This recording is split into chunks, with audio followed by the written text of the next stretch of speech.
Part 1: The Burdened Daughter. The harmattan wind carried dust through the cracks in our mud walls, settling on everything like unwanted memories.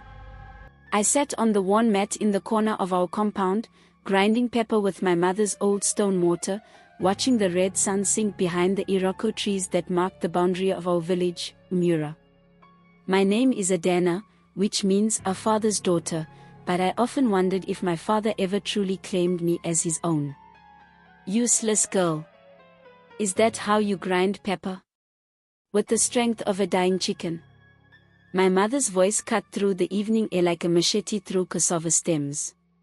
She stood at the entrance of our kitchen hut, her wrapper tied tightly around her thin waist, her face carved with the permanent lines of disappointment. I pressed harder on the pestle, feeling the sting in my palms. I had been grinding for over an hour, but nothing I did was ever enough. "Sorry, Mama," I whispered, though I knew my apology would change nothing. My father, Motsi Okonkwo, sat under the udala tree in our compound, chewing his kola nut and pretending not to hear. He was good at pretending we had enough food, pretending he would find work next week, pretending I was not the greatest burden of his life. I was 22 years old, unmarried, and eating from his pot. In our village, this was a sin greater than theft. Your mates are in their husbands' houses, giving their parents grandchildren, bringing wealth to their families, Mama often reminded me. But you sit here, growing old like forgotten yam in the barn, waiting for a prince who will never come. The truth was more complicated than Mama's cruel words. I had received marriage proposals, many of them. But my parents had rejected every single one. The first suitor was Ikenna, the palm wine tapper's son. My father chased him away because he said palm wine tappers were drunkards who would never amount to anything. The second was Obina, the fisherman from the neighboring village. Mama said she would rather die than let her daughter marry a man who smelled of fish and river water. The third was Chinidu, the carpenter's apprentice. My parents laughed at him. What can a carpenter provide? Wood shavings and empty promises. There were others, each one rejected for being too poor, too uneducated, too common. But then there was Ibuka. I met him during the IRIG festival, the New Yam festival, when our village celebrated the harvest. He was standing near the village square, watching the young men compete in wrestling matches. He was tall, with skin the color of fresh palm oil, and eyes that seemed to hold secrets deeper than the village well. He was not dressed in expensive clothes like the wealthy traders who visited from the city. He wore a simple shirt and worn trousers, but something about him commanded attention without demanding it. Our eyes met across the crowd, and I felt something I had never felt before, a warmth that spread from my chest to my fingertips, like the first sip of palm wine on a cold night. "Who is that?" I asked my friend Dozy, who knew everyone and everything in our village. She squinted in his direction. "That's Ibuka. He came to the village 3 months ago. Lives alone in that small hut near the stream. People say he's a laborer, looking for work wherever he can find it. Poor thing, he has nothing. Nothing." The word should have sent me running. But instead, I found myself drawn to him like a moth to flame. Over the following weeks, I saw him everywhere. At the stream where I fetched water. At the market where I sold the few vegetables from our struggling garden.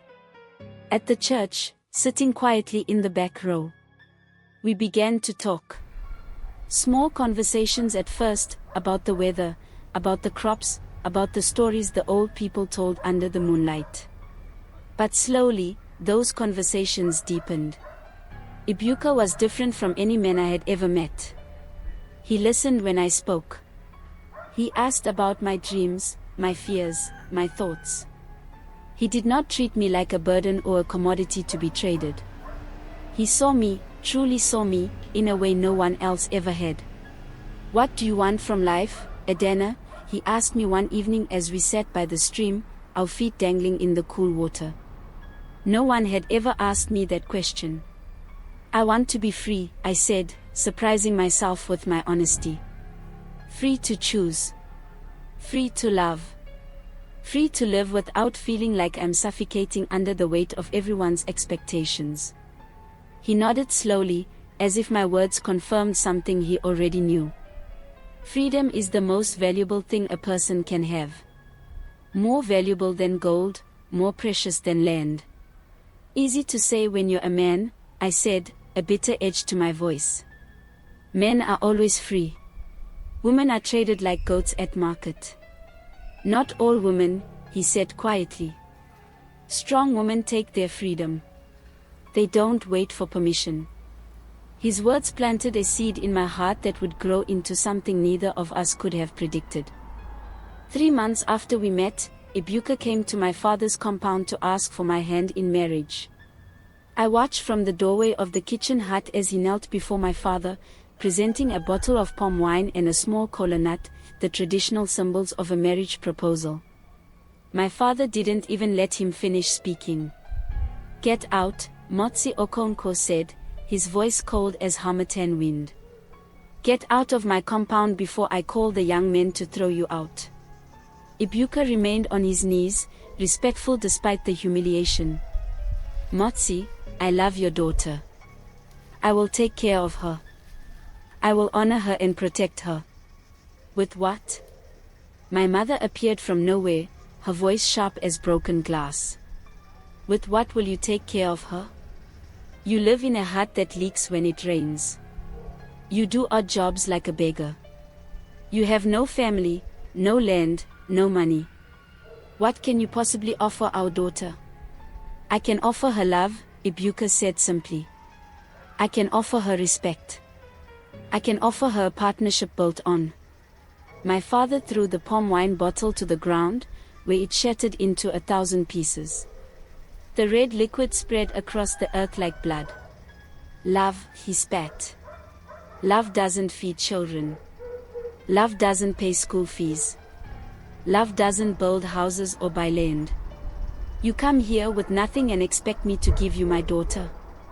Do you think I raised her to suffer with a poor man? I wanted to run to Ibuka, to tell my father that I didn't care about money or status. But my feet were frozen to the ground, my voice trapped in my throat by years of obedience and fear. Please leave, my mother said, her voice final as a grave closing. And don't come back. Our daughter is not for you. Ibuka stood slowly, dignity intact despite the rejection. His eyes found mine across the compound, and in that moment, an entire conversation passed between us without words. Then he turned and walked away. That night, I cried until I had no tears left. My mother heard me sobbing and came to my sleeping mat. I thought she might comfort me. I was wrong. Stop this foolishness, she hissed. You think you're the first girl to cry over a man? You think love is something special? Let me tell you the truth, Adanna. Love is a luxury for rich people. Poor people can't afford it. We need to find you a husband who can pay a good bride price, who can support this family. That useless boy has nothing to offer. He offered his heart, I whispered. She slapped me. Not hard, but sharp enough to sting my cheek and my soul. Your heart doesn't matter, she said. Your duty is to this family. We fed you, clothed you, raised you. Now it's time for you to pay us back. That's how it works. After she left, I lay in the darkness, touching my burning cheek, feeling something inside me begin to crack and reshape into something new. Something dangerous. Something free. 2 weeks passed. Ibuka did not return, respecting my parents' wishes as tradition demanded. But he sent word through Ngozi that he was waiting. That he would wait as long as it took. Meanwhile, my parents found a new suitor for me. His name was Chief Olise, a wealthy palm oil trader from the neighboring village of Umuse. He was 53 years old, with 3 wives already and 11 children. His belly was round as a cooking pot, His breath smelled of stale beer, and his eyes looked at me the way a farmer looks at a goat he's considering buying. He will pay 30,000 naira as bride price, my father announced proudly. Plus yams, palm wine, and he'll build us a new kitchen hut. This is a good match, Adanna. You should be grateful. Grateful. The word tasted like poison in my mouth. I don't love him, I said quietly. My father's face darkened. What did you say? I said I don't love him, Papa. He's old enough to be my grandfather. He has 3 wives already. I don't want. The slap came from my father this time, harder than my mother's, knocking me to the ground. You ungrateful child, he shouted. Who taught you to talk about love? You think you have a choice in this matter? You think your feelings are more important than this family's survival? I tasted blood in my mouth. My mother stood behind him, silent, her arms crossed. Chief Olise has agreed to marry you, my father continued. The bride price negotiation is next week.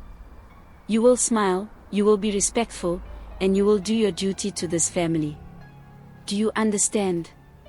I looked up at him from the ground, this man who was supposed to protect me, and I saw only a stranger. Yes, Papa, I said. But I was lying.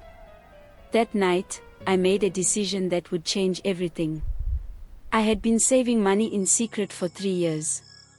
Small amounts, 5 naira here, 10 naira there, from selling vegetables at market, from doing laundry for the wealthy families in town, from every small job I could find. I kept the money hidden in a small cloth bag buried beneath the stones behind our compound. I counted it under the moonlight, 35,000 naira. More than enough for a bride price. An idea formed in my mind, so shocking and radical that I could barely breathe as I considered it. Women didn't pay their own bride prices. It was unheard of. It was against tradition. It was my only path to freedom. The next morning, I sent word to Ibuka through Ndozi. I told him to prepare for a traditional marriage. I told him I would handle everything. When Ndozi returned with his reply, she looked at me like I had lost my mind. Adanna, he says he doesn't want you to do this. He says it's not right, that a woman shouldn't pay her own bride price. He says he'll wait, he'll save money, he'll. Tell him I'm not asking for permission, I interrupted. Tell him I'm taking my freedom. And if he truly loves me, he'll accept my decision. Ndozi shook her head. This is madness. The village will talk. Your parents will never forgive you. The elders. Let them talk, I said, my voice stronger than I'd ever heard it. I'm tired of living for everyone else's approval. For once in my life, I'm going to choose myself. I went to the village elders in secret, not to my father, but to Papa Azuka, the oldest and most respected elder in Imura. He was known to be a fair man, someone who valued justice over tradition when the two conflicted. I found him sitting under his favorite mango tree, playing Ayo with his age-grade members. Papa Azuka, I greeted, kneeling respectfully. I need to speak with you. It's urgent. He studied me with rheumy eyes that had seen too many seasons to be fooled by pretense. Rise, daughter of Okonkwo. Speak. I stood, my heart hammering against my ribs. I want to marry Ibuka, the stranger who lives by the stream. My parents have refused. They want to marry me to Chief Olise instead. Papa Azuka nodded slowly. I heard about this. Chief Olise is a wealthy man. Your parents are thinking of the family's needs. I understand their thinking, I said carefully. But I have come to you with a proposal. What if I pay my own bride price? The Ayo seeds fell from his hand, scattering across the board. His companion stopped talking, staring at me as if I'd just announced I could fly. What did you say, child? I have saved 35,000 naira, I continued, my voice shaking but determined. I will pay it to my father as my own bride price. According to our tradition, once a bride price is paid and accepted, a marriage is legitimate. I am asking you to witness this transaction and declare it valid in the eyes of the village. Papa Azuka was silent for a long moment. Then he began to laugh, not mockingly, but with genuine surprise and something that might have been admiration. In all my 87 years, he said, wiping his eyes, I have never heard of such a thing. A woman paying her own bride price. Is it against our customs? I challenged. Our tradition says a bride price must be paid. It doesn't specify who must pay it. If the bride price is paid and accepted, the marriage is valid. Is this not true? He stroked his white beard, considering. The other elders murmured among themselves. The girl has a point, one of them said. It's madness, another argued. But is it against our law? Papa Azuka mused. Our tradition is clear, the bride price legitimizes the marriage. Whether the groom's family pays it or the bride herself. He paused. There is no law against it, only precedent. And precedent can be broken when justice demands it. He looked at me with new respect. You love this Ibuka. With everything I am, I said simply. And he loves you? Yes, Papa. And you would rather pay your own bride price and face the villagers' scorn than marry a wealthy chief you don't love. I would rather be free and poor than rich and enslaved, I said. Papa Azuka nodded slowly. Then I will witness this transaction. Bring Ibuka and your father to my compound tomorrow at noon. We will settle this matter according to our customs, unusual as it may be. The next day, my father came to Papa Azuka's compound in a rage. What is this nonsense? He demanded. Why have I been summoned by the elders? Papa Azuka gestured for everyone to sit. Ibuka stood beside me, his face unreadable. I could feel his tension, his reluctance to let me do this, but also his respect for my choice. Motsi Okonkwo, Papa Azuka began formally, your daughter Adanna wishes to marry Ibuka. You have refused this match. Of course I refused, my father shouted. The boy has nothing. I will not condemn my daughter to a life of poverty. What if the bride price was paid in full? Papa Azuka asked calmly. What if it met or exceeded what Chief Olise offered? My father's eyes narrowed suspiciously. The boy doesn't have that kind of money. I do, I said, stepping forward. I placed the cloth bag on the mat between us. 35,000 naira. I've saved it myself. I'm paying my own bride price, Papa. The silence that followed was deafening. My father's face went through a dozen emotions, shock, confusion, anger, and finally, a rage so pure it made him tremble. You dare. He sputtered. I dare, I said quietly. Papa, you taught me that dignity has no price. You taught me that a person's worth isn't measured by their bank account. Yet you want to sell me to Chief Olise like I'm a piece of property. So I'm buying my own freedom. I'm paying what you asked. According to our customs, once the bride price is paid and accepted, the marriage is legitimate. I will never accept this, my father roared. Papa Azuka raised his hand. Motsi Okonkwo, let me ask you a simple question. Is 35,000 naira not more than Chief Olise offered? My father's jaw worked, but he couldn't deny it. Chief Olise had offered 30,000. The bride price is sufficient, Papa Azuka continued. The groom is willing. The bride is willing. The only question is, will you accept your daughter's bride price and give her your blessing, or will you reject both the money and your daughter? It was a clever trap. If my father accepted the money, the marriage would be legitimate. If he rejected it, he would be refusing a bride price larger than what Chief Oliseh offered, making him look foolish and greedy. My father stood, his whole body shaking. "You can keep your money," he said, his voice like ice. "And you can take that nobody with you. But know this, Adanna, from this day forward, you are no longer my daughter. You have brought shame to this family. You have spat on our traditions. Don't ever come back to my compound. As far as I am concerned, you are dead to me." Each word was a knife to my heart, but I stood firm.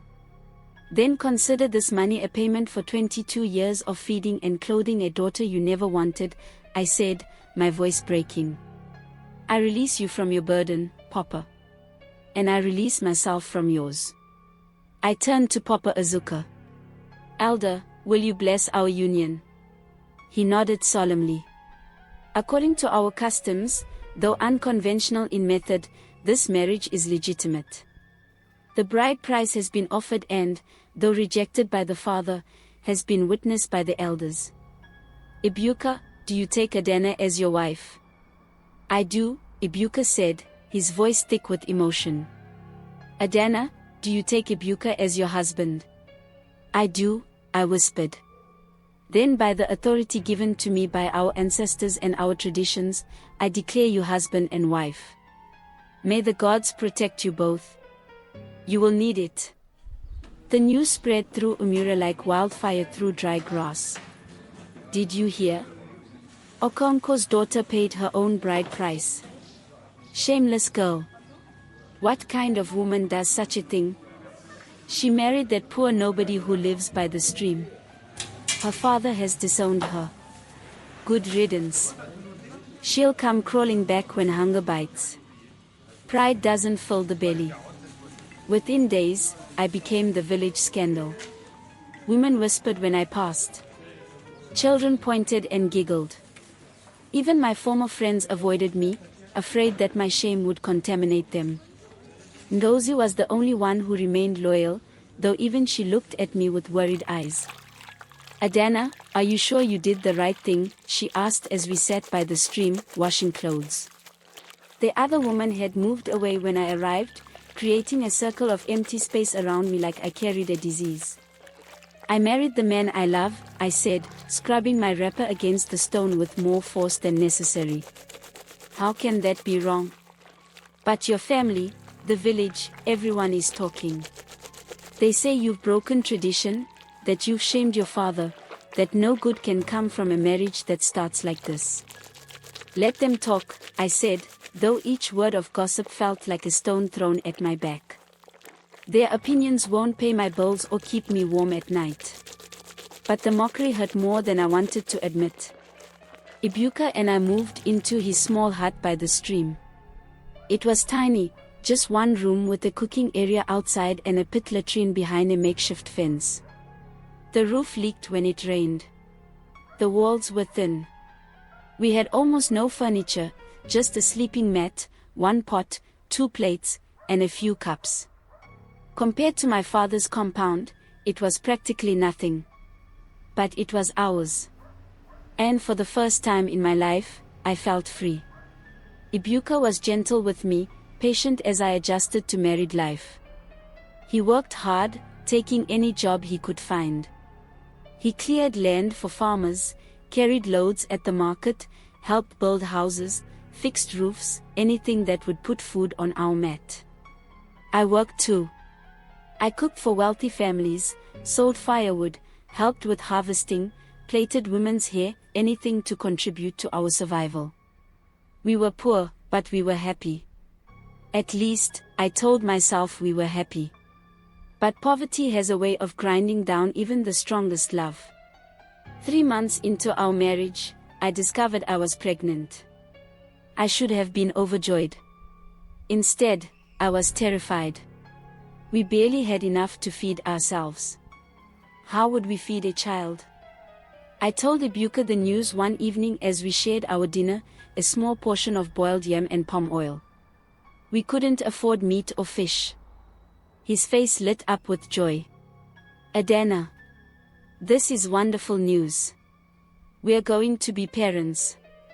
How will we take care of a baby? I asked, my voice small. We have nothing, Ibuka. Nothing. He took my hands in his. We have each other. We have love. We'll find a way. Love. That word again. The word my mother had mocked. The word that was supposed to sustain us but couldn't pay for baby clothes or medicine or food. For the first time since our marriage, I wondered if I had made a terrible mistake. The pregnancy was hard. Morning sickness left me weak and unable to work as much as before.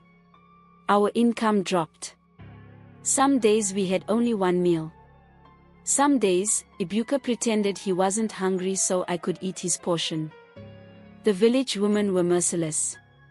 Look at her, they whispered loud enough for me to hear. Pregnant and suffering. This is what happens when you marry for love instead of sense.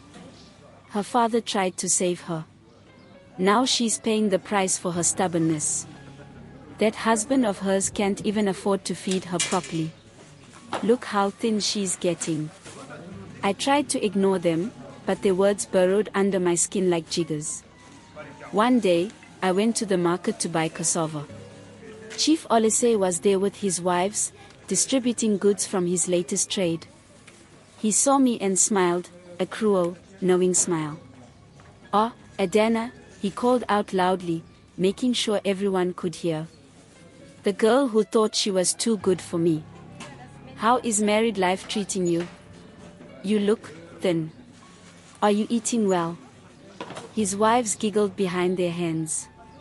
I tried to walk past, but he stepped in front of me. "You could have been my wife," he said, his voice dripping with false sympathy. "You would have lived in a big house, eaten good food every day, worn beautiful clothes. But you chose poverty instead. You chose that nobody husband of yours. Was it worth it? Was your precious love worth the suffering?" I looked him in the eye. "Every single day," I said. But inside, a small voice whispered, "Was it?" The rainy season came, and our heart flooded. We lost everything, our sleeping mat, our few clothes, our small bag of rice. We had to rebuild with borrowed materials, sleeping on bare ground until Ibuka could earn enough for a new mat. I was 6 months pregnant now, my belly swollen, my body aching. Some nights I cried, not because I regretted my choice, but because I was so tired. Tired of struggling. Tired of pretending everything was fine. Tired of defending my decision to a village that wanted to see me fail. "Maybe we should go to the city," I suggested to Ibuka one night. "Find work there. Start over where no one knows us." He was quiet for a long time. "Is that what you want?" "I don't know what I want anymore," I admitted. "I just want our child to have a better life than this." He pulled me close, and I felt him trembling. I realized, with a shock, that he was crying. "I'm sorry," he whispered. "I'm so sorry, Adanna. You gave up everything for me. Your family, your home, your father's love. And what have I given you? Poverty. Hunger. Shame." "No," I said fiercely, pulling back to look at him. "You gave me freedom. You gave me choice.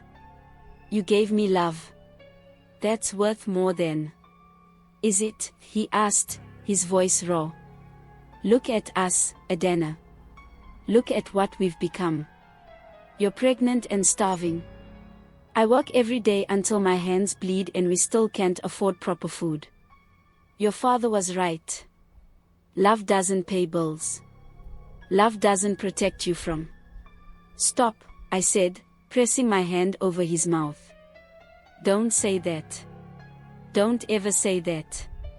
If you start believing we made a mistake, then all of the suffering means nothing." But even as I said the words, doubt crept into my heart like water through our leaking roof. Had I been foolish? Had I sacrificed everything for a dream that couldn't survive the harsh reality of poverty?